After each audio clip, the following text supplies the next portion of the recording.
یہاں پر ہے آیت نمبر 32 پہ، ٹھیک ہے. اعوذ باللہ من الشیطان الرجیم، بسم اللہ الرحمن الرحیم. وَوَصَّى بِهَا إِبْرَاهِيمُ بَنِيهِ وَيَعْقُوبُ يَا بَنِيَّ إِنَّ اللَّهَ اصْطَفَى لَكُمُ الدِّينَ فَلَا تَمُوتُنَّ إِلَّا وَأَنْتُمْ مُسْلِمُونَ. یہاں پر ترجمہ کیا ہے اس آیت کا؟ اسی کی وصیت ابراہیم اور یعقوب نے اپنی اولاد کو کی کہ ہمارے بچوں، اللہ تعالیٰ نے تمہارے لیے اس دین کو پسند فرمایا ہے، خبردار تم مسلمان ہی مرنا. تو یہ کیا تعلق ہے اس کا پیچھے سے؟ پیچھے ہم نے دیکھا کہ اللہ سبحانہ تعالیٰ نے جب بنی اسرائیل کے بارے میں ہمیں بہت سی باتیں بتائی، ان کے غلط رویے کے بارے میں بتایا، ان کی نافرمانیوں کے بارے میں بتایا، اور بتایا کہ اللہ نے ان کو چنا تھا، ایک ایسی قوم بنایا تھا کہ جو خود بھی اللہ کے دین پر چلے اور دوسروں کو بھی چلائے.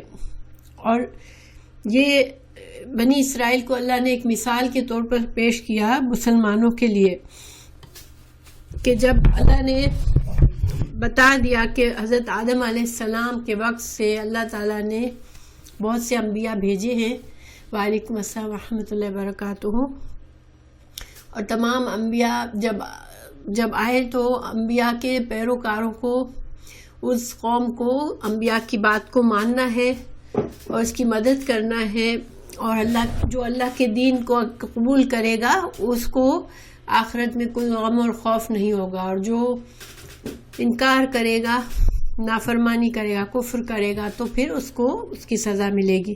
اس کے بعد اللہ تعالیٰ نے ہمیں ایک قوم کی مثال دی جس کو اللہ نے چنا تھا اس عظیم مقصد کے لیے کہ اللہ نے ان کے درمیان بہت سے انبیاء بھیجے، اور ان کو اللہ تعالیٰ نے ہدایت کا پورا سامان دیا، لیکن انہوں نے کئی بار اللہ کی نافرمانی کی، اور کئی بار اللہ کی طرف سے ان کو سزا ملی. اب اللہ تعالیٰ چونکہ جب رسول اللہ صلی اللہ علیہ وسلم کا مشن شروع ہوا، آپ کو نبوت ملی، تو جو قریش تھے وہ اپنے آپ کو اور اسماعیل علیہ السلام کی اولاد کہتے تھے، اور وہ کہتے تھے ہم حضرت اسماعیل کے دین پر ہیں، اور وہ حج بھی کرتے تھے. لیکن حج کرنے میں انہوں نے خانہ کعبہ میں بت رکھے تھے بہت سارے، اور اس کے گرد طواف بھی کرتے تھے، یعنی ساتھ ساتھ شرک کرتے تھے. اور یہود اور نصارہ کا بھی یہ دعویٰ تھا کہ ہم ابراہیم علیہ السلام کے اولاد میں سے ہیں، اور ہم حضرت ابراہیم اور حضرت یعقوب کے دین پر ہیں. تو اللہ تعالیٰ یہاں پر ان کے اس دعوے کی نفی کر رہا ہے کہ اگر تم واقعی ان کے دین پر ہو تو دیکھو کہ ابراہیم اور یعقوب نے کیا کیا تھا مرتے وقت، یا اپنے بچوں کو کیا نصیحت فرمائی تھی. تو یہ تعلق ہے یہاں پر پیچھے سے اس آیت کا. تو ہم اس کا ترجمہ پڑھتے ہیں. وَوَصَّى، اور وصّا، ہم اردو میں ایک لفظ بولتے ہیں وصیت. وصیت کب کی جاتی ہے؟ جب کوئی اس دنیا سے رخصت ہو رہا ہوتا ہے تو اپنے اولاد کو وصیت کرتا ہے کسی چیز کا. تو وصیت کا واو صاد صاد اس کا روٹ ورڈ ہوتا ہے، اور اس کا مطلب کیا ہوتا ہے؟ لفظی مطلب اس کا ہے تعلیم اور تلقین کرنا، کسی چیز کو کا مل جانا. ٹھیک ہے. اب جب انسان دنیا سے رخصت ہوتا ہے تو وہ نصیحت کرتا ہے اپنی اولاد کو، اور کچھ ہدایات دیتا ہے کہ میرے بعد یہ کرنا، میرے بعد یہ کرنا. تو وہ اس کو پھر وصیت کہا گیا، کیونکہ جو وصیت ہوتی ہے وہ بھی ایک طرح سے تعلیم اور تلقین ہوتی ہے، جس میں اخلاص ہوتا ہے. ایک انسان اپنی اولاد کو کچھ سمجھا کر جاتا ہے، اور اولاد کو یہ کام اس کے مرنے کے بعد کرنا ہوتا ہے. تو وصّا، وصیت کی، بیہا، بی ساتھ، ہا اس کے، ابراہیم، ابراہیم نے، بنی ہی، بنی کا مطلب ہوتا ہے بنین تھا اصل میں. ٹھیک ہے. بنین، بنین کا مطلب ہوتا ہے بیٹے، جمع ہے. ابن کی جمع بنین ہوتی ہے. پر یہاں پر نون کس لیے گر گیا کہ یہاں ضمیر جب لگاتے ہیں نا اس طرح سے کہ اپنے بیٹوں کی، تو ضمیر لگانے کے لیے نون گرایا ہے، ٹھیک ہے. تو بنی ہی اپنے بیٹوں کی، یعقوب اور یعقوب علیہ السلام نے بھی وصیت کی اپنے بیٹوں کو، یعنی کہ حضرت ابراہیم نے مرتے وقت اپنے بیٹوں کو وصیت کی تھی اور یعقوب نے بھی وصیت کی تھی. کس چیز کی؟ یا بنیہ، انہوں نے کیا کہا تھا؟ وعلیکم السلام ورحمۃ اللہ. یا بنیہ، اے میرے بیٹو، ٹھیک ہے. ان اللہ، بے شک اللہ تعالیٰ نے اصطفیٰ، ہم حضرت صلی اللہ علیہ وسلم کو مصطفیٰ بھی کہتے ہیں نا. مصطفیٰ کا کیا معنی ہوتا ہے؟ جس کو چن لیا گیا ہو، کسی خاص مقصد سے خالص کر لیا گیا ہو. تو یہاں اصطفیٰ، چن لیا اللہ نے، تم کو چن لیا. لکم، تمہارے لیے. لا اور کم دو الفاظ ہیں یہاں پر. لکم، تمہارے لیے. الدین، الدین، دین کے کیا معنی ہوتا ہے؟ لفظ دین دال یا نون سے بنتا ہے. اس کے دو معنی ہوتے ہیں، عمل اور بدلہ. تو دنیا میں انسان عمل کرتا ہے اور تو آخرت میں اس کے لحاظ سے بدلہ اس کو ملتا ہے. اس لیے ہمارے دین کو دین کہا جاتا ہے، کیونکہ ہم اپنے دین کے مطابق عمل کرتے ہیں اور اسی کے مطابق ہمیں آخرت میں جزا بھی ملے گی. تو اللہ نے تمہارے لیے دین، زندگی گزارنے کا طریقہ، جس مذہب پر تم کو رہنا ہے اس کو اللہ نے چن لیا ہے.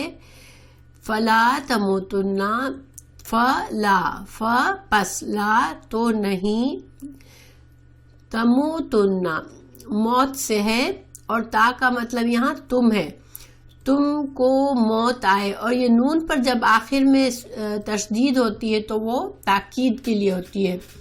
تم کو ہرگز موت نہ آئے، الا مگر، اور یہ واو جو ہے حال بتا رہا ہے. واو کے تین جگہ پر واو کے تین طریقے سے معنی آتے ہیں.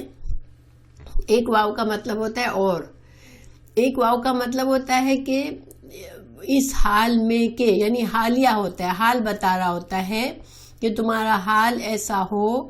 انتم، کہ تم، مسلمون، کہ تم مسلمان ہو، اسلام کی حالت پر ہو تم، تو تمہیں موت اس وقت تک نہ آئے جب تک تم اسلام کی حالت میں ہو. اور اس کا مطلب کیا ہوا کہ تم اپنی زندگی اسلام کے طریقے پر گزارنا، کیونکہ انسان کو اپنی موت کا بھروسہ نہیں ہوتا نا کب آئے گی.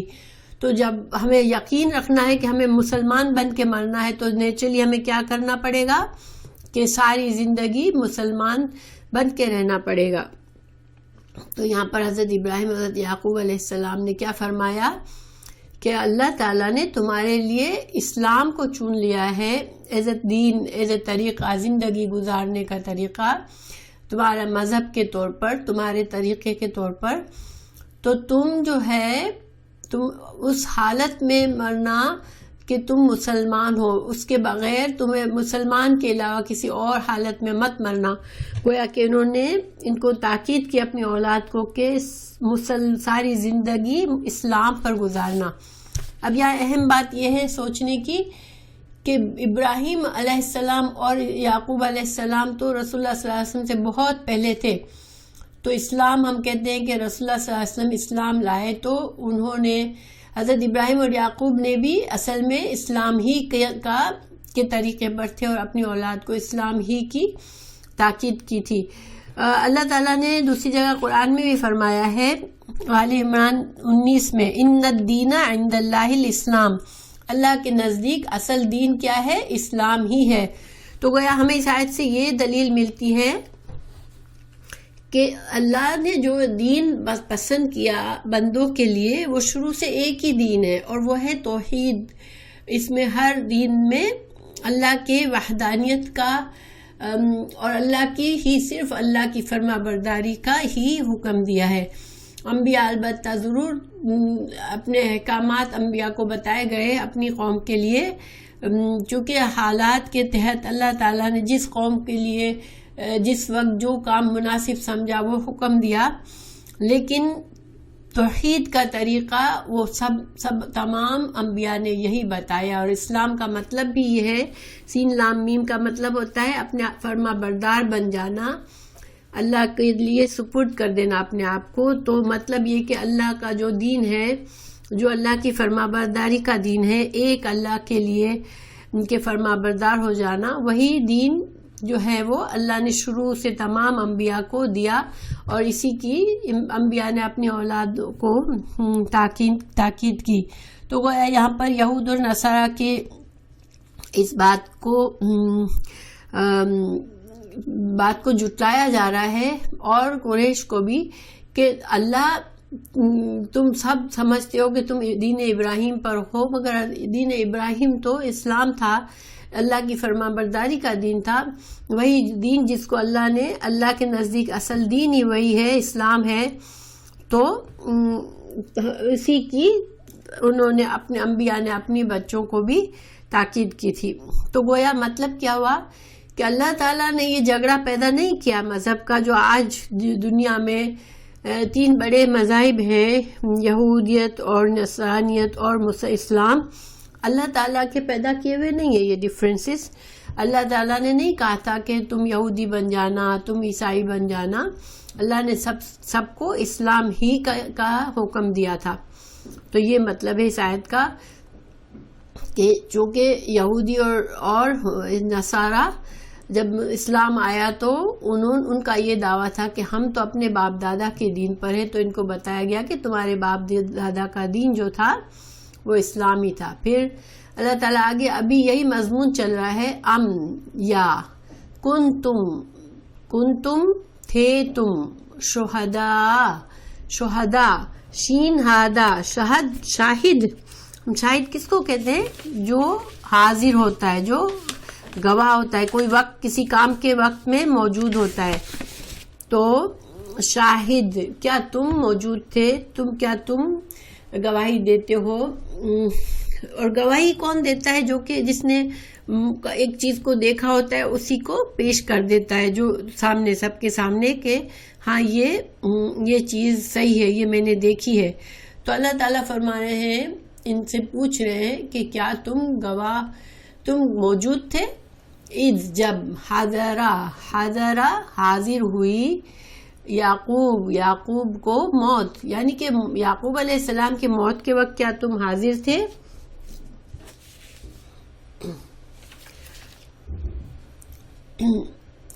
جب قالا کہا اس نے, لی بنی ہی کتنے الفاظ ہیں؟ لیے, بنی بیٹوں سے, ہی اپنے, 3 الفاظ ہیں, ٹھیک ہے, اپنے, ماشاءاللہ صبا, 3 اپنے بیٹوں سے جب کہا تھا حضرت یعقوب علیہ السلام نے مرتے وقت, ماں کس کی, تعبدونا آئین بادہ عبد, عبادت کرنا, اور تا جو ہے اس کا مطلب تم عبادت کرو گے, اور واؤن جمع کے لیے ہوتی ہے, فعل مضارع ہے یہ. تم کس کی عبادت کرو گے؟ من سے بعدی کتنے الفاظ ہیں یہ؟ بعدی, یا آخر میں ہے, بعد بے آئندہ, بعد یعنی کہ کسی چیز کے بعد, اور یا میرے, یا ایک متکلم ہے, یہ ضمیر ہے, میرے بعد تم کس کی عبادت کرو گے؟ حضرت یعقوب علیہ السلام نے اپنے بچوں سے پوچھا تھا بلا کر کہ اب میں مر رہا ہوں تو تم میرے مرنے کے بعد تم کس کی عبادت کرو گے؟ قالو, تو انہوں نے کیا کہا تھا؟ نعبدو, ہم عبادت کریں گے. نعبدو میں ہم کا معنی کہاں سے آتا ہے؟ عین بادال سے, عبد عبادت کرنا. نعبدو نون سے, ماشاءاللہ سبا, نون سے ہم عبادت کریں گے, یہ بھی فعل مضارع ہے. ہم عبادت کریں گے الہ کا اللہ کا, تیرے اللہ کی, یعنی جس کی تو عبادت کرتا ہے ہم اسی کی عبادت کریں گے. وَإِلَٰهَ, اور اللہ کی, آبائی کا, آبا ابن کی جمع ہے, آبا و اجداد ہم اردو میں بھی بولتے ہیں نا, باپ کی جمع, آبا یعنی کہ باپ دادا مطلب ہے, ٹھیک ہے. تمہارے آباء و اجداد کی، یعنی تمہارے باپ دادا نے جس کی عبادت کی، جس اللہ کی، ہم اسی کی عبادت کریں گے۔ پھر انہوں نے نام بتائے، ابراہیم، حضرت یعقوب کے بیٹوں کا تعلق حضرت ابراہیم سے کیا تھا، کیا رشتہ تھا؟ حضرت ابراہیم علیہ السلام سے حضرت یعقوب کے بیٹوں کا کیا رشتہ تھا؟ نہیں، نانا نہیں تھے۔ حضرت یعقوب جو تھے وہ پوتے تھے حضرت ابراہیم کے، حضرت اسحاق کے بیٹے تھے، اور اسحاق حضرت ابراہیم کے بیٹے، چھوٹے بیٹے تھے، حضرت اسماعیل بڑے بیٹے تھے، تو اسحاق کے بیٹے یعقوب تھے۔ ہاں، اور یعقوب کے اولاد جو تھی تو پردادا، حضرت ابراہیم پردادا لگتے تھے ان یعقوب علیہ السلام کے اولاد کے۔ تو انہوں نے کہا اے ہمارے بابا، ہمارے ابا، ہم تیرے اللہ کی عبادت کریں گے، تیرے الہ کی، اور اس الہ کی جس کی عبادت تیرے آباء و اجداد نے، یعنی کہ ابراہیم نے، و اسماعیل، اور اسماعیل نے، و اسحاق، اور اسحاق نے کی تھی، الہن، الہ واحدن، ایک ہی الہ۔ تو یہاں پر جب حضرت یعقوب علیہ السلام نے اپنے اولاد سے پوچھا کہ تم میرے بعد کس کی عبادت کرو گے، تو انہوں نے نہ صرف یہ کہا کہ ہم تیرے اللہ جس کی تو عبادت کرتا ہے اس کی کریں گے، بلکہ انہوں نے کیا کہا کہ جس کی عبادت تیرے باپ نے، تیرے دادا نے، تیرے بڑے، یعنی کہ چاچا کیا کہتے ہیں اس کو، بڑے بھائی، باپ اسحاق علیہ السلام چھوٹے بھائی تھے، اسماعیل علیہ السلام بڑے بھائی تھے، تو ان کے اسماعیل جو تھے وہ ان کے بڑے چاچا ہوئے نا، اس کو پتہ نہیں اردو میں کیا کہیں گے ہم، تو تایا، ہاں ماشاءاللہ تایا تھے۔ تو یعنی کہ یہاں پر بڑی سوچنے کی بات ہے کہ حضرت اسماعیل تو ان کے تایا تھے، لیکن انہوں نے ان کا نام پہلے لیا کیونکہ حضرت ابراہیم کے پہلے بیٹے تھے وہ، تو انہوں نے صرف اپنے دادا اسحاق کا نام نہیں لیا بلکہ اپنے دادا کے بڑے بھائی کا بھی نام لیا۔ اب یہاں پر اس میں خاص مصلحت کیا ہے کہ دیکھیں، یہودیوں کو جب حضرت رسول اللہ صلی اللہ علیہ وسلم آئے تو رسول اللہ صلی اللہ علیہ وسلم کو ماننے میں کیا اعتراض تھا کہ یہ اسماعیل علیہ السلام کی اولاد میں سے ہے اور یہ اسحاق کی اولاد میں سے نہیں ہے، یعقوب کی اولاد میں سے نہیں ہے، اس لیے ہم نہیں مانتے۔ تو یہاں پر اللہ تعالیٰ ایک طرح سے بتا رہے ہیں کہ تمہارے حضرت یعقوب کے بیٹوں کو کوئی پرابلم نہیں تھا، حضرت اسماعیل سے کوئی حسد نہیں تھا، کوئی بغض نہیں تھا، جس طرح تم نے بغض کیا کہ یہ حضرت محمد صلی اللہ علیہ وسلم اسماعیل علیہ السلام کے بیٹے ہیں تو ہم ان کو نہیں مانتے، ان کو یہ بغض نہیں تھا۔ انہوں نے تو ان کا نام اپنے دادا سے بھی پہلے مینشن کیا کہ ہم ابراہیم، اسماعیل اور اسحاق کے الہ کی عبادت کریں گے، ٹھیک ہے۔ گویا کہ تمام انبیاء جو تھے، اسماعیل اور اسحاق، یہاں پر یہود اور نصارہ کو بتایا جا رہا ہے کہ اسماعیل اور اسحاق بھی اسی الہ کی عبادت کرتے تھے، ایک ہی الہ کی عبادت کرتے تھے، ابراہیم بھی اسی کی کرتے تھے۔ تم نے کیوں الگ الگ سے ساری اپنی شریعتیں الگ الگ بنا لی ہیں، تم نے کیوں اپنے اپنے مذہب بنا لیے، وہ تو سارے ایک ہی مذہب پر تھے، ایک ہی دین پر تھے۔ تو یہاں پر ایک رسول اللہ صلی اللہ علیہ وسلم کی حدیث بھی ہے، آپ نے فرمایا کہ تمام انبیاء کی جماعت جو ہے وہ اولاد علاتی ہے، ان کی مائیں مختلف اور باپ ایک ہے اور ان کا دین ہی ایک ہی ہے۔ تو گویا کہ جس طرح سے ایک باپ کی اولاد ہوتی ہے، چاہے اس نے زیادہ شادیاں کی ہوں اور دوسری ماؤں سے ہو، لیکن وہ اولاد وہ آپس میں بھائی بھائیوں کا ہی رشتہ ہوتا ہے، ان کا ایک ہی باپ کے بیٹے ہوتے ہیں۔ تو اسی طرح تمام انبیاء بھی ایک ہی دین لے کر آئے تھے، اور ان کا معاملہ ایسا تھا جیسے کہ ایک باپ کی اولاد ہوں، کہ وہ اللہ کی فرما برداری کا ہی سب سے میسج لے کر آئے تھے۔ تو یہاں پر ایک طرح سے یہودیوں کو ڈانٹ پلائی گئی کہ تم کہتے ہو، وہ کہتے تھے کہ یعقوب علیہ السلام نے ہم کو وصیت کی ہے کہ ہم اس کے دین پر رہیں، اس لیے ہم یہ اپنا دین نہیں بدل سکتے۔ تو اللہ تعالیٰ نے ان کو یہاں ڈانٹا ہے کہ تم یعقوب کی بات کر رہے ہو تو تم موجود تھے کیا کہ یعقوب نے تم سے وصیت کی تھی؟ کیا تم سن رہے تھے اس کی بات؟ کیونکہ وہ اس نے تو اللہ جانتا ہے، اور اللہ بتا رہا ہے کہ یعقوب علیہ السلام نے تو اپنے بیٹوں کو اسلام کی وصیت کی تھی، نہ کہ یہودیت کی وصیت کی تھی. یہ مطلب ہے یہاں پر اس آیت میں. ٹھیک ہے، تو انہوں نے نہ صرف یہ کہا کہ ہم اسماعیل، ابراہیم اور اسحاق علیہ السلام کی الہ کی اور تیرے الہ کی عبادت کرتے ہیں، بلکہ کیا کہا تھا؟ وَنَحْنُ، اور ہم لہو، اس کے لیے، مسلمون، ہم اسی الہ کے لیے فرما بردار ہیں، مکمل فرما بردار ہیں جس کے فرما بردار ہمارے باپ دادا تھے. تو انشاءاللہ یہ آیت کلیئر ہوگی. پھر آگے ہم بڑھتے ہیں. تلکا، یہ، امت، لفظ امت جو ہے قرآن میں 4 معنی میں استعمال ہوا ہے. ٹھیک ہے، امت ایک گروہ کے لیے بھی استعمال ہوا ہے. امت امام کو بھی کہا گیا ہے، جیسے حضرت ابراہیم کو امت کہا گیا ہے ایز اے امام کے طور پر. اور امت جو ہے جیسے ہم کہتے ہیں امت مسلمہ، تو یہ گروہ کے طور پر استعمال ہوا ہے. اچھا، امت کا ٹائم کے معنی میں بھی استعمال ہوا ہے، زمانہ جس کو ہم کہتے ہیں، تو اس کے معنی میں بھی استعمال ہوا ہے، اور طریقے کے طور پر بھی استعمال ہوا ہے. اور اصل میں امت جو ہے لفظ حمزہ میم سے بنا ہے، اور ماں، لفظ ماں بھی اسی سے بنا ہے. تو ماں، جس طرح ماں جو ہے وہ اصلاح کا ذریعہ ہوتی ہے اپنی اولاد کے لیے، اور امام بھی اسی سے بنا ہے.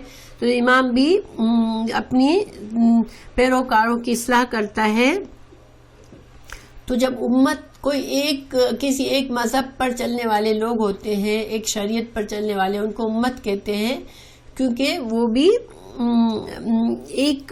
جیسے ایک امام کے پیچھے ہوتے ہیں یہ لوگ، تو امت کہلاتے ہیں.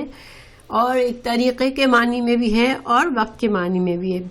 تو یہاں پر جو امت ہے، تلکا امتن، یہ گروہ کے معنی میں. ٹھیک ہے، کہ یہ ایک جماعت تھی، ایک گروہ تھا. تلکا، یہ، امتن، اور تلکا مذکر ہے یا مؤنث ہے؟ تلکا کا مطلب ہوتا ہے یہ اشارے کے لیے استعمال ہوتا ہے. جیسے ہادہ ہے، ہادہ بھی اشارے کے لیے ہوتا ہے. تلکا جو ہے یہ مؤنث ہے. ماشاءاللہ صبا، نہیں مؤنث ہے. تلکا مؤنث ہے، اور ہادہ جو ہوتا ہے وہ مذکر ہوتا ہے. ٹھیک ہے، تو اور ذالکا جو ہوتا ہے وہ مذکر ہوتا ہے، اور تلکا مؤنث ہوتا ہے. تو جیسے ہم شروع میں پڑھتے ہیں نا، الف لام میم، ذالک الکتاب، ذالکا یہ کتاب. تو تلکا اس کا مؤنث ہے، ذالکا کا. ٹھیک ہے، یہاں پر مؤنث کیوں آیا ہے کہ لفظ امتن بھی مؤنث ہے. جب گول تا آخر میں ہوتی ہے وہ اسم مؤنث ہوتا ہے. تو عربی زبان میں مؤنث نام کے لیے مؤنث اشارہ استعمال ہوتا ہے، اور مؤنثی ضمیر استعمال ہوتی ہے. تو تلک امتن قد، تحقیق، خلط لام یا، اور تا جو ہے مؤنث کا ہے، گزر گئی. خلط سے گزر کا معنی کیسے ہوا کہ جب انسان چلا جاتا ہے تو اس کی جگہ خالی ہو جاتی ہے. ٹھیک ہے، تو یعنی کہ وہ اپنی جگہ جو انہوں نے دنیا میں رکھی تھی وہ اپنی جگہ خالی کر کے جا چکے ہیں.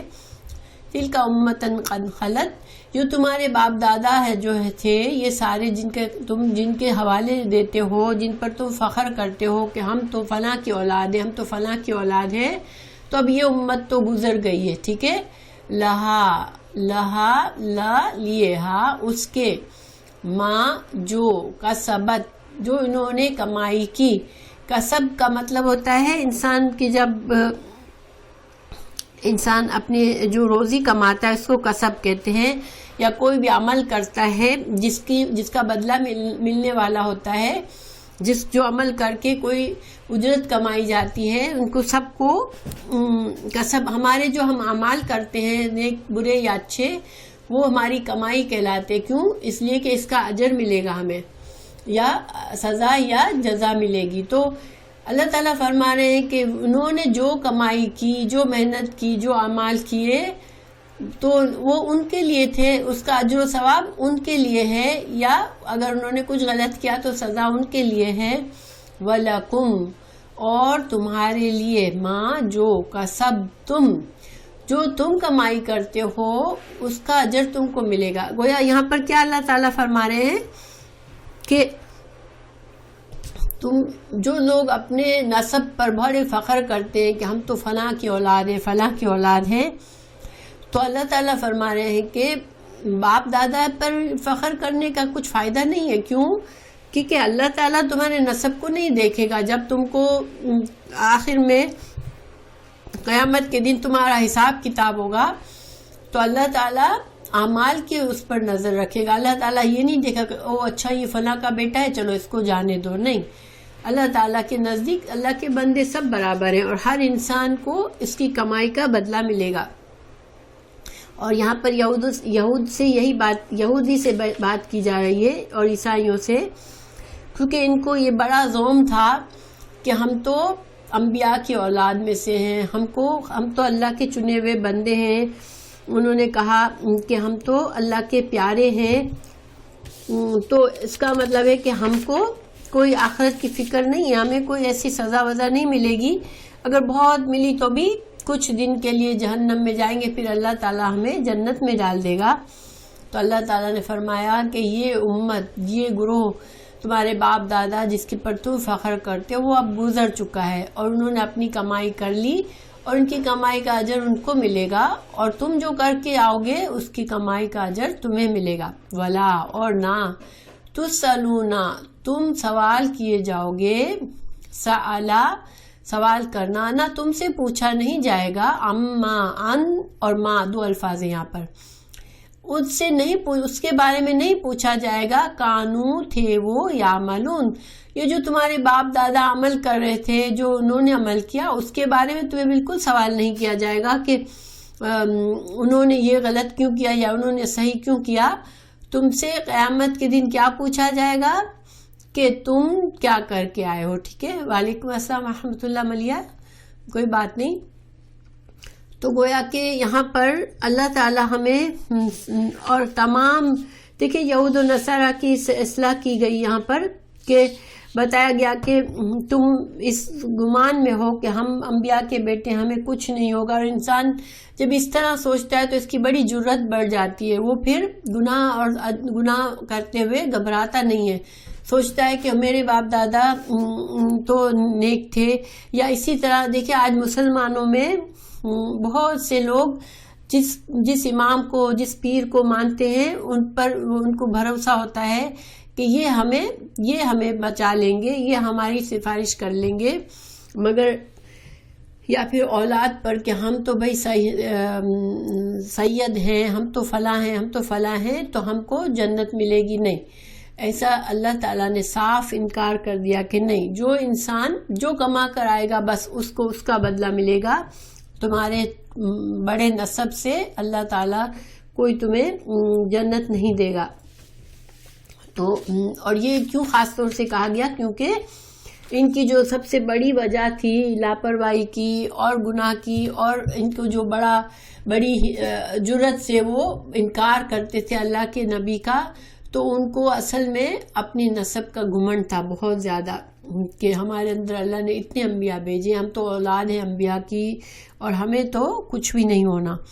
لیکن آج مسلمان بھی کچھ کم نہیں ہے اور مسلمان بھی اسی طرح سوچتے ہیں. اصل میں اللہ تعالیٰ نے ہمیں جو دین دیا ہے ہمیں اس کو صحیح سیکھنا ہے اور اس کے مطابق ہمارا عمل کرنا ہے. تو ہمارے لیے بس ہمارے ساتھ ہمارا عمل جائے گا، ہمارا نسب، ہمارا مال، ہماری اولاد کوئی نہیں جائے گی. جب انسان قبر میں جائے گا تو ہر چیز کو پیچھے چھوڑ کے جائے گا، صرف اس کا عمل اس کے ساتھ جائے گا.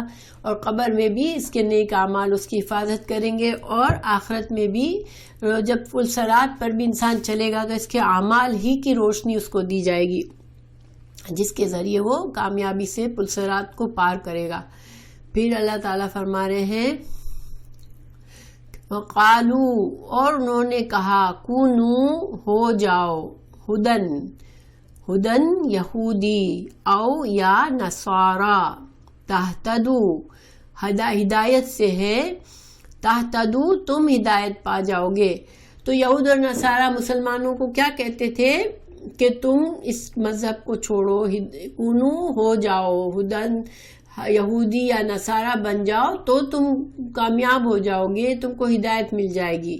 اللہ تعالیٰ نے کیا فرمایا؟ قل، یا رسول اللہ آپ کہہ دے، بل نہیں، بلکہ ملتا، طریقہ ابراہیم کا، حنیفن، جو یکسو تھے۔ دیکھیں یہاں ملت کا لفظ ہے، دوسرے معنی میں آیا ہے، اوپر ملت کا لفظ گروہ کے معنی میں آیا، تلک امتن قد خلت، وہ یہ گروہ گزر چکا۔ یہاں ملت کس معنی میں آیا ہے؟ ملت طریقے کے معنی میں آیا ہے، ٹھیک ہے؟ تو دوسرا معنی یہیں پر آپ کو مل گیا۔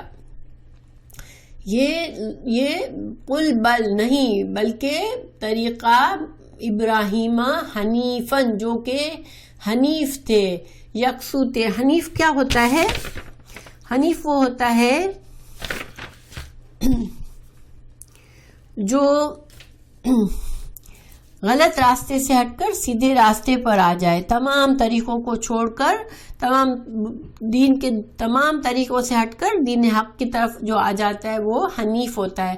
اور حضرت ابراہیم علیہ السلام کو اللہ تعالیٰ نے ہمیشہ حنیف کہا، حنفی ابراہیم حنیفن، ابراہیم علیہ السلام کے طریقوں کو کیا کہا؟ یکسو تھے، وہ صرف اللہ کی طرف، اللہ ہی کے لیے انہوں نے زندگی گزاری، اللہ کی فرما برداری میں زندگی گزاری۔ تو اللہ تعالیٰ نے ان کے، جب یہود اور نصارہ نے کہا کہ تم یہودی بن جاؤ، تم نصارہ بن جاؤ تو تم کامیاب ہو جاؤ گے، اللہ نے کیا فرمایا؟ نہیں، جو حضرت ابراہیم کا طریقہ ہے وہ صحیح طریقہ ہے، وہ یکسو تھے، وہ ایسے مسلمان تھے جو اللہ کے بالکل مکمل فرما بردار تھے۔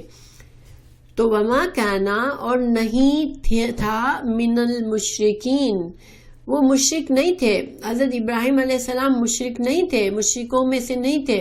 وہ اللہ تعالیٰ بتا رہے ہیں کہ یہود اور نصارہ نے اپنے مذہب میں شرکیاں چیزیں شامل کر لی، حضرت عیسیٰ کو الہ بنا لیا، تو یہود نے حضرت عزیر کو الہ بنا لیا، تو ان کے اندر شرک آ گیا۔ لیکن شرک، حضرت ابراہیم کو تم سمجھتے ہو کہ تم حضرت ابراہیم کے طریقے پر ہو، تو نہیں، حضرت ابراہیم تو یکسو تھے، ایک اللہ کی عبادت کرنے والے تھے۔ تو قولو، اب اللہ تعالیٰ مسلمانوں سے خطاب فرما رہے ہو، کہو، تم سب کہو، آمنا، ایمان لائے ہم، آمنا، کتنے الفاظ ہیں؟ آمنا، نون الف نا سے ضمیر ہے ہم، آمن ایمان لائے، نا ہم، دو الفاظ ہیں، آمن نا ایمان لائے ہم، باللہ اللہ پر، وما اور جو، انزلا نازل کیا گیا، الینا الا اور نا ہماری طرف، الا کا مطلب طرف، نا ہماری طرف، وما اور جو، انزلا نازل کیا گیا، الا طرف، ابراہیم و اسماعیل و اسحاق و یعقوب، والاسباط، اسباط کہتے ہیں اولاد کو، بچے اور بچوں کے بچے، یہ سب اپنی اولاد کے اولاد، ان کو سب کو اسباط کہتے ہیں۔ یعنی قبیلہ جب بنتا ہے، باپ سے باپ، پھر اولاد، پھر بچے، ان کے بچے، پھر ان کے بچے، تو ایک قبیلہ بن جاتا ہے، اس کو اسباط کہتے ہیں۔ تو اللہ تعالی ہمیں مسلمانوں کو کیا تعلیم دے رہے ہیں کہ تم، یہود اور نصارہ نے تو مختلف باتیں کہیں، اپنے آپ کو حضرت ابراہیم کے طریقے پر کہا، مگر اپنا طریقہ خود سے بنا لیا، کتابوں میں تحریف کر دی۔ تم کو کیا کہنے کا ہے؟ تم کو یہ کہنے کا ہے اور یہ یقین رکھنے کا ہے کہ تم جو کچھ رسول اللہ صلی اللہ علیہ وسلم کو دیا گیا، تم اس پر بھی ایمان لاتے ہو، اور تم اس کو بھی سچا مانتے ہو جو ابراہیم علیہ السلام، اسماعیل علیہ السلام، اسحاق علیہ السلام، یعقوب، اور یعقوب کے اولاد میں سے جتنے پیغمبر آئے، وما اور جو، اوتیا دیے گئے، موسیٰ علیہ السلام، و عیسیٰ علیہ السلام، وما اور جو اوتیا دیے گئے النبیون اور انبیاء من ربہم من سے ربہم اپنے رب کی طرف سے. گویا اسلام کا عقیدہ کیا ہے کہ اللہ تعالی ہم سے کیا کہتا ہے کہ ہمیں تمام انبیاء کو سچا ماننا ہے. جن انبیاء کا نام آیا قرآن میں اور جن کے بارے میں بتایا گیا کہ اللہ کے انبیاء آئے ہیں، کچھ کے نام بتائے کچھ کے نہیں بتائے، تو ہم یہ یقین رکھتے ہیں کہ اللہ نے جتنے انبیاء بھیجے، جتنی کتابیں بھیجی، وہ سب اللہ کی طرف سے تھی، سچ تھی، ہم اس پر ایمان لاتے ہیں. لیکن اب ہمارے عمل کے لیے کیا ہے؟ قرآن اور حدیث. کیوں؟ کیونکہ ہم اب دوسری شریعتوں پر ہم عمل اس لیے نہیں کر سکتے کہ اللہ تعالیٰ کا یہ طریقہ ہے کہ جب اللہ تعالیٰ جب ایک نبی بھیجتا ہے تو جب اس کو شریعت دی جاتی ہے تو پچھلی شریعت کو پھر یہ شریعت منسوخ کر دیتی ہے. نئی شریعت اللہ تعالیٰ کو جو احکامات اپڈیٹ کرنے ہوتے ہیں، جن میں تبدیلی کرنی ہوتی ہے، جن کو بڑھانا ہوتا ہے، جو کچھ بھی کرنا ہوتا ہے، اب اللہ تعالیٰ آخری نبی صلی اللہ علیہ وسلم کو اب دے دیا. تو اب ہمیں عمل کے لیے کہاں دیکھنا ہے؟ قرآن اور حدیث کو. لیکن ایمان کے لیے ہمیں کیا دیکھنا ہے؟ کہ اللہ تعالیٰ کہ کسی نبی کا انکار ہمیں نہیں کرنا، نہ ہمیں کسی اللہ کی کتاب کا انکار کرنا ہے. کیوں؟ کیونکہ یہ ہمارے ایمان کا حصہ ہے کہ آمنت باللہ ورسولہ وملائکتہ وکتابہ. ہمیں اللہ کے تمام انبیاء پر، اللہ کے فرشتوں پر، اللہ کی کتابوں پر ایمان لانا ہے کہ اللہ نے بندے کو پیدا کر کے کبھی بھی اکیلا نہیں چھوڑ دیا اس کے حال پر، بلکہ اللہ تعالیٰ نے ہمیشہ انبیاء کو بھیج کے اپنے بندوں کی رہنمائی کا سامان کیا ہے. ہاں البتہ ہمیں جو ہے ہمیں عمل کے لیے ہمیں رسول اللہ صلی اللہ علیہ وسلم کو ماننا ہے. اور یہ آیت ہمیں یہ بھی نہیں انکار کرتی کہ انبیاء کے درجات میں فرق نہیں تھا، یہ ہمیں نہیں بتایا گیا یہاں پر. ہاں البتہ درجات اللہ کی طرف سے تھے. ہمیں دوسرے انبیاء کے بارے میں بحث نہیں کرنے کی ہے کہ وہ ہمارے نبی تو تمہارے نبی سے زیادہ بڑے درجے پر تھے، یہ ہمارا کام نہیں ہے. ہم سب کی عزت کرتے ہیں، ہم سب پر ایمان لاتے ہیں. البتہ اللہ نے مختلف انبیاء کو درجات دیے، وہ اللہ کی مرضی تھی، ہم اس کو بھی مانتے ہیں کیونکہ اللہ تعالیٰ نے ہمیں قرآن میں ہی بتایا کہ اللہ تعالیٰ جو ہے وہ اس نے درجات بنائے ہیں. ہمارے نبی صلی اللہ علیہ وسلم جو ہیں وہ سردار ہیں تمام انبیاء کے. یہ بھی ہمارا ایمان ہے، لیکن ہمیں اس پر کوئی فخر نہیں کرنے کا ہے کہ وہ ہمارے، اور کسی کو تانا نہیں دینے کا ہے کہ ہمارے نبی تمہارے نبی سے بہتر ہے. کیوں؟ کیونکہ سب اللہ کے چنے ہوئے بندے تھے اور سب نے اللہ کے دین کی خدمت کی اور سب نے توحید کا پیغام پہنچایا. یہود اور نصارہ کا ایک جرائم میں سے یہ جرم بھی تھا کہ وہ انبیاء میں فرق کرتے تھے، بعض کو جھٹلاتے تھے، بعض کو مانتے تھے، بعض کو قتل کرتے تھے اور بعض کے ساتھ دشمنی رکھتے تھے. تو یہ طریقہ مسلمان کا نہیں ہوتا. ٹھیک ہے، تو اللہ تعالی نے فرمایا لا نفرق، ہم نہیں فرق کرتے بین احد، کسی کے بھی درمیان، منہم، ان انبیاء میں سے، وَنَحْنُ، اور ہم، لہو، اور اس کے لیے، لہو ضمیر واحد کیے صرف اللہ کے لیے، مسلمون، فرما بردار ہے، اور ہم صرف اللہ کے فرما بردار ہیں. اور چونکہ اللہ نے ہی ہمیں فرمایا تمام انبیاء پر ایمان لانے کو، تو ہم سب پر ایمان لاتے ہیں. پھر اللہ تعالیٰ آگے فرما رہے ہیں فَإِن، پھر اگر، آمنوا، ایمان لائے، بِمِثْلِ، مانند اس کے، ما جو، آمنتم، ایمان لائے تم، بھی، ساتھ اس کے. اللہ تعالیٰ اب صحابہ کرام کو ریفر کر رہے ہیں کہ تم نے جس طرح، صحابہ کا ایمان ایسا تھا کہ ہمارے لیے سب کے لیے ایک مثال ہے. تو صحابہ کے ایمان کی یہاں تعریف کی گئی کہ جس طرح صحابہ کرام تم ایمان لائے ہو خالص اللہ پر اور رسول اللہ صلی اللہ علیہ وسلم کی مکمل فرما برداری، تو اگر اس طرح سے یہ یہود اور نصارہ ایمان لے آئیں، فقد، تو تحقیق، اہتدوا، تو وہ بھی ہدایت پا گئے. یعنی اب جو رسول اللہ صلی اللہ علیہ وسلم کے وقت میں جو قومیں تھیں ان کو مثال پیش کی گئی کہ دیکھو یہ صحابہ کرام کی طرح اگر وہ تم لوگوں کا ایمان ہے تو تم بھی پھر ہدایت پر ہو. ایک مثال پیش کر دی گئی کہ کیسا ایمان درکار ہے. اور آف کورس ہمارے لیے بھی صحابہ کا ایمان جو تھا وہ ہمارے لیے بھی ایک مثال ہے کہ ہم ان کی طرح فرما بردار ہو جائیں، اللہ کے مکمل فرما بردار ہو جائیں. وَإِن تَوَلَّوْا، پھر اگر وہ منہ موڑے، فَإِنَّمَا، تو بے شک، انما، فَإِنَّمَا، کتنے الفاظ ہیں؟ فَإِنَّمَا.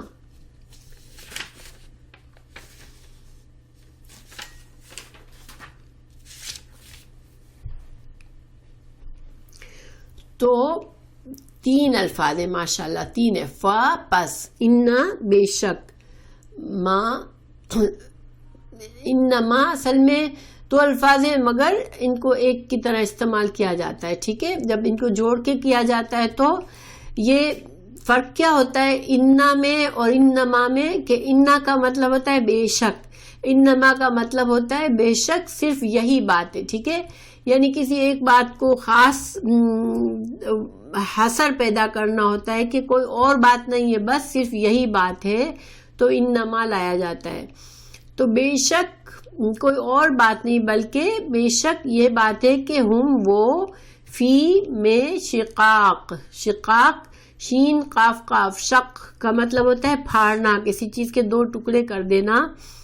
تو مخالفت بھی جب انسان کسی کی کرتا ہے تو جماعت کو توڑ دیتا ہے. ٹھیک ہے، ایک جماعت کے لوگ اگر ایک دوسرے سے مخالفت کرتے ہیں تو جماعت کو توڑ دیتے ہیں. اس لیے شقاق مخالفت کے معنی میں یہ آیا ہے کہ وہ اگر تمہاری طرح ایمان نہیں لاتے صحابہ کرام تو پھر تمہاری طرح اگر ایمان لائے تو ہدایت پر ہیں، اور اگر وہ تم نہیں مانتے، اگر منہ موڑتے ہیں تو پھر کیا ہے کہ وہ مخالفت میں ہے، وہ ضد میں ہے. فَسَيَكْفِيكَهُمُ اللَّهُ، فَسَيَكْفِيكَهُمُ اللَّهُ، یہاں پر یہ بڑا لفظ ہے. فا پس، سا کا مطلب ان قریب، یکفی کافی ہوگا، کا تجھ کو، ہم اللہ ان سے، اللہ اللہ، تو ان قریب تمہارے لیے کافی ہوگا ان کے مقابلے میں اللہ. ٹھیک ہے، یہ مطلب ہے. تو کتنے الفاظ ہوئے؟ فا پس، سا ان قریب، یکفی وہ کافی ہوگا، کا تجھ کو، ہم ان کے مقابلے میں اللہ اللہ. تو اللہ تعالیٰ یہاں پر مسلمانوں کو تسلی دے رہے ہیں کہ یہ جو یہود و نصارہ تمہارے لیے اتنی مشکلات کھڑی کر رہے ہیں، تمہارے لیے اتنی مخالفت کر رہے ہیں، تو تم یہ دیکھو کہ تم ہدایت پر ہو، اور اگر یہ ہدایت چاہتے ہیں تو وہ تمہارے طریقے پر آئیں گے تو ہدایت یافتہ ہیں، ورنہ وہ مخالفت میں ہیں. مگر تم پھر ان کی مخالفت سے مت ڈرو، اللہ ہی ان کو کافی ہو جائے گا. اور واقعی میں کیا ہوا، کچھ عرصے کے بعد ہی یہود کے جو 3 قبائل تھے مدینہ میں، تو ان میں سے 2 مسلمانوں سے انہوں نے شرارتیں کی، اور فائنلی جنگ ہوئی اور ان کو ہار ہوئی اور ان کو جلاوطن کیا گیا، اور ایک قبیلے کے ساتھ ان کے لوگ سارے مارے گئے، ان کو مارا گیا سب کو، اور ان کی عورتوں کو غلام بنا کے بیچ دیا گیا. تو گویا یہ سب کیوں ہوا؟ کیونکہ انہوں نے بلا وجہ کی مخالفت کی، ضد کی، اللہ کے دین میں رکاوٹیں پیدا کی، مسلمانوں سے دشمنی کی، رسول اللہ صلی اللہ علیہ وسلم کو قتل کرنے کی کوشش کی، اسلام کو ہر طرح سے روکنے کی کوشش کی. تو آخر کار کیا ہوا کہ اللہ ان کو کافی ہو گیا، اللہ نے ان کی جڑ اکھاڑ دی وہاں سے. وَهُوَ، اور وہ، السمیع سننے والا ہے، العلیم علم والا ہے. پھر اللہ تعالیٰ آگے فرما رہے تمام لوگوں کو ایک طریقہ بتایا کہ دین کا طریقہ اصل میں کیا ہوتا ہے. صبغہ کا مطلب ہوتا ہے رنگ کرنا، ایک چیز کا ایک رنگ ہو، اس کے اوپر دوسرا رنگ چڑھانا. ٹھیک ہے، تو صبغہ رنگ، اللہ، اللہ کا. تو اللہ تعالیٰ یہاں پر فرما رہے ہیں کہ اصل یہاں پر صبغہ کا مطلب دین ہے اللہ کا، ٹھیک ہے، کیونکہ جب دین اللہ کا دین انسان اخلاص کے ساتھ اپناتا ہے تو اس کے چال ڈھال، کردار، اس کے پہننا اوڑھنا، ہر چیز اللہ کی مرضی کا ہو جاتا ہے. اس کے اوپر ایسا دین کا رنگ چڑھتا ہے کہ دیکھنے والے کو پتہ چلتا ہے کہ واقعی یہ اللہ کے بندے ہیں. ایک مسلمان اگر ہر کام، اپنا چلنا پھرنا، اپنا کردار، اخلاق، اپنا مذہب، اپنا طور طریقہ، سب اگر دین کے طریقے پر لے آئے گا تو ہمیں اس کی پہچان فوراً نظر آتی ہے. تو یہاں صبغہ کا لفظ اللہ نے دین نہیں کہا بلکہ صبغہ کہا. گویا کہ یہاں پر اشارہ یہ ہے کہ تم جب اخلاص کے ساتھ دین میں اس طرح سے آ جاؤ کہ تمہارا ہر چیز، تمہارا ہر رنگ ڈھنگ، اخلاق، عادات سب اسلام کے مطابق ہو جائے تو وہ تم اللہ کے دین پر ایسے ہو.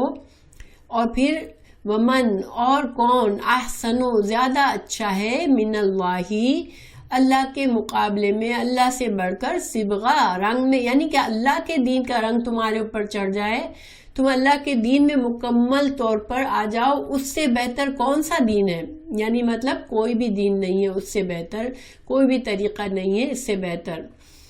تو تم کیا کہو، وَنَحْنُ، اور ہم، لہو، اس کے لیے، عابدون. اے مسلمانوں تم کیا کہو کہ ہم تو اللہ ہی کی خالص عبادت کرنے والے ہیں اور تم اللہ کے دین کے رنگ میں رنگ جاؤ، ٹھیک ہے، کیونکہ اس سے بہتر کوئی رنگ نہیں ہے. یہاں پر عیسائی لوگ جو ہے وہ بیپٹائز کرتے ہیں. تو ایک طرح سے وہ کیا کرتے ہیں، ایک زرد رنگ کا پانی ہوتا ہے تو ہر بچے کو جب وہ پیدا ہوتا ہے تو اس کے اوپر تھوڑا سا ڈالتے ہیں وہ پانی، اس کو چکھاتے ہیں، گویا کہ اب وہ اس کے اوپر عیسائیت کا رنگ چڑھ گیا، ٹھیک ہے. تو اسی طرح کوئی اگر کوئی اور عیسائی نہیں ہوتا، اب عیسائیت میں آتا ہے تو اس کو بیپٹائز کیا جاتا ہے. تو یہ انہوں نے ایک طریقہ بنایا کہ عیسائیت کے رنگ میں رنگ جاؤ. اللہ نے کہا نہیں، سب سے بہترین رنگ اللہ کے دین کا رنگ ہے اور تم اسی پر رہو اور تم کہہ دو کہ ہم اللہ کے خالص عبادت کرنے والے ہیں. تو اللہ تعالیٰ ہمیں بھی اپنے دین میں اس طرح سے داخل کر دے کہ ہمارے اوپر اللہ کے دین کا رنگ چڑھ جائے پوری طرح، اور ہمارا چلنا پھرنا، بولنا اٹھنا، سب چیز اللہ کے دین کے مطابق ہو جائے. تو انشاءاللہ ہم کامیاب ہیں. اللہ تعالیٰ ہمارے لیے آسان کر دے. خود کو مسلمان کہنا تو آسان ہے، لیکن آج بہت سے مسلمان یہود و نصارہ والی تمام مسٹیکس کر رہے ہیں. ان کے اندر تمام ایسی باتیں آ گئی ہیں. اللہ کے لیے خالص عبادت کرنا اور شرک نہ کرنا، یہ بہترین طریقہ ہے. پھر اللہ تعالیٰ آگے فرما رہے ہیں، قل، یا رسول اللہ آپ کہہ دیجئے، اتحاجوننا، آپ کیا، تم حاجو، حجت بازی کر رہے ہو، جگڑ رہے ہو نہ ہم سے. اللہ تعالیٰ کہہ رہے کہ تم ان یہود و عیسائیوں سے کہو کہ کیا تم ہمارے ساتھ جھگڑا کر رہے ہو فی اللہ، اللہ کے بارے میں.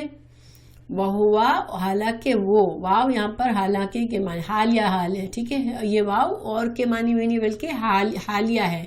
یعنی کہ حالانکہ مطلب حال یہ ہے کہ وہ ربنا، وہ اللہ تو رب ہے ہمارا، وہ ربکم، اور وہ تمہارا بھی رب ہے. اور تم دیکھیں ایک ہی رب ہے تو پھر اللہ کا دین بھی ایک ہی ہے، تو تم ہم سے کیوں الگ مذہب کر کے جا رہے ہو، الگ جا رہے ہو، اور تم ہم سے کیوں جھگڑا کر رہے ہو. اللہ تو رب تمہارا بھی ہے، وہ ہمارا بھی ہے. وَلَنَا، ہاں البتہ ہمارے لیے، اعمالنا، ہمارے اعمال ہے. اللہ تعالیٰ ہمارے بھی اعمال دیکھ رہا ہے اور ہمیں ہمارے اعمال کے مطابق جزا ملے گی. وَلَكُمْ، اور تمہارے لیے، اعمالکم، تمہارے اعمال ہے. تو نحنو، مگر ہم تو، لہو، اس کے لیے، مخلصون، خالص ہیں. ہم تو بالکل مخلص ہیں اللہ کے دین پر، بالکل خالص کر لینا. کسی چیز کو جب خالص کرتے ہیں تو کیا ہوتا ہے، اس کے اندر کوئی آمیزش نہیں رہتی. گویا ہمارے اندر ہمیں اللہ نے یہاں پر کیا بتا رہے ہیں کہ تمہارا دین خالص ہونا چاہیے اللہ کے لیے. اس نے کوئی شرک کیا عمل جس مت کرو، کسی اور کو مت داخل کرو. تو اللہ تعالیٰ نے یہاں پر رسول اللہ صلی اللہ علیہ وسلم نے فرما دیا کہ یہ تم یہود اور نصارہ سے کہہ دو کہ تم دین کے بارے میں ہم سے جھگڑتے ہو، تم سوچتے نہیں ہو کہ تم بھی تو اسی الہ کی عبادت، تم بھی خود کو اسی الہ کے بندے کہہ رہے ہو، اسی کے کو رب مانتے ہو، ہم بھی اسی کو رب مانتے ہیں، پھر جھگڑا کیسا؟ اللہ نے تو ایک ہی دین دیا ہے ہم کو سب کو. اللہ تعالیٰ ہمارے اعمال بھی دیکھ رہا ہے، تمہارے اعمال بھی دیکھ رہا ہے، مگر ہم تو اپنی کوشش خالص ہو کے اللہ کے لیے کرتے ہیں. پھر اللہ تعالیٰ آگے فرمائے تم ان سے یہ بھی کہو یا تقولون، کیا تم ہم سے کہتے ہو، یعنی اے یہود اور نصارہ کیا تم ہم سے کہتے ہو، ان بے شک ابراہیم علیہ السلام و اسماعیل علیہ السلام و اسحاق و یعقوب والاسباط، اور یعقوب علیہ السلام کے اولاد، کانو تھے وہ ہدن یہودی او نصارہ، کیا تم ہم سے یہ کہہ رہے ہو اے یہود اور نصارہ کہ ابراہیم، اسماعیل، اسحاق، یعقوب اور ان کے اولاد سب یا تو یہودی تھے یا نصارہ تھے؟ قل کہہ دیجئے انتم، کیا تم، حمزہ مطلب کیا، انتم تم، عالمو زیادہ علم رکھتے ہو، ام یا اللہ گویا یہ تو اللہ کے بندے تھے اور یہ گزر گئے، اور وہ کون سے دین پہ تھے اللہ زیادہ جانتا ہے، اور اللہ نے ہمیں بتا دیا کہ وہ خالص اللہ کے دین پر تھے. تو تم ان کو تم کہتے ہو کہ ہم ان کے پیروکار ہیں، ہم ان کے دین پر چل رہے ہیں، تو کیا تم اس کا مطلب ہے کہ یہودیت اور نصرانیت تم کو انہوں نے دی تھی، تم یہ کہہ رہے ہو؟ تو تم زیادہ جانتے ہو یا اللہ جانتا ہے؟ جبکہ اللہ کہہ رہا ہے کہ یہ سارے اللہ کے مخلص بندے مسلمان تھے. تو پھر اللہ تعالیٰ آگے فرما رہے ہیں ظاہری بات ہے کہ اب اس کا جواب یہودی اور نصارہ کیا دیں گے؟ ٹھیک ہے کہ وہ کہیں گے، وہ پھر بھی کہیں گے کہ ہم نہیں وہ تو یہودی تھے، یہودی کہیں گے نو یہودی تھے، نصارہ کہیں گے نو نصارہ تھے. تو اگر وہ ایسا کہیں گے تو پھر کیا کر رہے وہ ومن، اور جو کوئی اظلم بڑا ظالم ہے، ممن اس سے جو کتما چھپائے، شہادتن گواہی کو، عندہ اپنے پاس، من اللہ کی طرف سے. تو گویا پھر اگر وہ تم سے بھی جھگڑ رہے ہیں اور یہ کہہ رہے ہیں یہود اور نصارہ تھے یہ، تو گویا کہ وہ ان چیزوں کو چھپا رہے ہیں جو ان کی کتاب میں تھی، کہ تورات اور انجیل میں بھی ان لوگوں کو مسلمان ہی کہا گیا تھا، خالص اللہ کے دین پر کہا گیا تھا. تو اگر وہ اس سے کچھ الگ بتا رہے ہیں کہ نہیں یہودیت تو آغاز تو ابراہیم سے ہوا ہے، ہم ان کے پیچھے چل رہے ہیں، یعقوب علیہ السلام کی وصیت پر چل رہے ہیں، تو گویا یہ کہ وہ ان باتوں کو اپنی کتاب میں چھپا رہے ہیں جو گواہی اللہ نے ان کو کتاب میں دی تھی کہ یہ سارے انبیاء جو تھے اسلام پر تھے، اور رسول اللہ صلی اللہ علیہ وسلم بھی اسلام کا دعوت دے رہے ہیں. تو یہ ساری باتیں یہ چھپا رہے ہیں. تو اللہ تعالیٰ فرما رہے ہیں کہ کون پھر بڑا ظالم ہو سکتا ہے جو اللہ کی کتاب سے باتیں چھپائے اور غلط دعوے کرے، اور ان لوگوں کو ابراہیم، اسماعیل، اسحاق اور یعقوب کو یہود اور نصارہ بنا کر بتائے. تو یہ پھر اس سے ظالم بڑا کون ہو سکتا ہے؟ پھر اللہ تعالیٰ فرمائے وَمَا اللَّهُ، اور نہیں ہے اللہ، بغافل غافل اما اس سے جو تعملون تم جو عمل کر رہے ہو، اللہ کوئی غافل نہیں ہے، اللہ کا علم ہر چیز پر ہے اور اللہ جانتا ہے تم کیا کر رہے ہو. تو گویا ان آیات میں یہود اور نصارہ کا پردہ بالکل چاک کر کے سامنے رکھا گیا. خاص طور سے یہود زیادہ تعداد میں تھے مدینہ میں، اور ان کے جو دعوے تھے کہ ہماری تورات پر ہم چل رہے ہیں اور ہمارے دادا یعقوب کے طریقے پر چل رہے ہیں، تو یہ سارے غلط دعوے تھے. نہ تو یعقوب علیہ السلام یہودی تھے، نہ تو تورات نے یہودیت کی تم کو تعلیم دی، تو تم تو پھر سب کچھ غلط دعوے کر رہے ہو. اور اگر ایسا کچھ کر رہے ہو تو پھر اللہ کیا نہیں جانتا تمہارے ان جھوٹ کو، تمہارے ان گھڑی ہوئی باتوں کو اللہ نہیں جانتا، تمہارے ان غلط دعووں کی حقیقت کو نہیں جانتا. تو ایک طرح سے ان کو دھمکی دی جا رہی ہے کہ تم خبردار ہو جاؤ، تم کو سزا ملے گی تمہارے اس جھوٹ کی. پھر اللہ تعالیٰ آگے پھر وہی آیت دہرا رہے ہیں تلک امۃ قد خلت لہا ما کسبت ولکم ما کسبتم ولا تسألون عما كانوا یعملون، جو ابھی تھوڑی دیر پہلے اللہ نے فرمایا تھا کہ یہ گروہ تو گزر گیا جو تمہارے باپ دادا کا تھا، اور انہوں نے جو کچھ کمائی کی ان کا اجر ان کو ملے گا، اور تم جو کر رہے ہو یہ سارے جھوٹ گڑ رہے ہو اور غلط کام کر رہے ہو، جو کفر کر رہے ہو، تو اس کا اجر تمہیں، اس کا بدلہ، اس کی سزا تمہیں ملے گی، اور تم سے کوئی ان کے بارے میں نہیں پوچھا جائے گا۔ قیامت میں ہر انسان کو اس کا اپنے اعمال بتانا پڑے گا۔